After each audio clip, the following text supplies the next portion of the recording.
Hello, সবাই কেমন আছো? আশা করি খুব খুব ভালো আছো। তো এটা অনেকদিন আগেকার একটা ব্লগ তোমাদের সাথে শেয়ার করছি। আমরা গেছিলাম বাবা ভূতনাথ মন্দিরে শনিবার সন্ধ্যাবেলা। তো আমি মাসির বাড়ি যাওয়ার আগে একটু ভূতনাথ মন্দির দর্শন করে তারপরে গেছিলাম মাসির বাড়ি পরের দিন। তো সেখানে একটু একটা ছোটোখাটো গেট টুগেদার ছিল ভাইফোঁটা উপলক্ষে। তো ভাইফোঁটা অনেকদিন আগে চলে গেছে, কিন্তু খাওয়া দাওয়াটা বাকি ছিল। তো তার আগে যে ভূতনাথ মন্দির দর্শন করে একটু কচুরি খেয়ে একটু ভিউটা এনজয় করে চলে এসেছি মাসির বাড়ি। তো পরের দিন সকালবেলা ছিল রবিবার। তো এই হচ্ছে মাটনের লাল লাল ঝোল। এখানে সবই কষানোর পর জলটা দেওয়া হয়েছে, আর এখানে চিকেন অলরেডি ডান। তো মাসির রেসিপি পুরোটাই। আমি মাটন খুব একটা রান্না করি না, তবে মাসির রেসিপিতেই রান্না করেছিলাম সেদিন মাসির হেল্পে। তাই মাসি দেখো লাস্টের ফিনিশিং টাচ দিতে এসছে, মানে মাসি পুরোটাই করেছে, অলমোস্ট রেসিপিটা পুরো মাসির। আমি খালি একটু হেল্প করেছিলাম নাড়াতে, যেহেতু অনেকটা মাংস ছিল।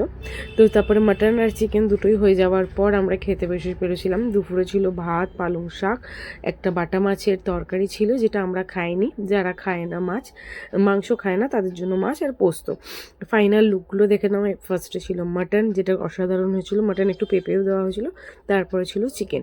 তো খাওয়া দাওয়া করে দুপুরে একটু আড্ডা টাড্ডা মেরে আমরা সবাই মিলে বেরিয়ে গেছিলাম। আমি স্পেশালি চলে গেছিলাম একটু আমার কাজে শিয়ালদার দিকে।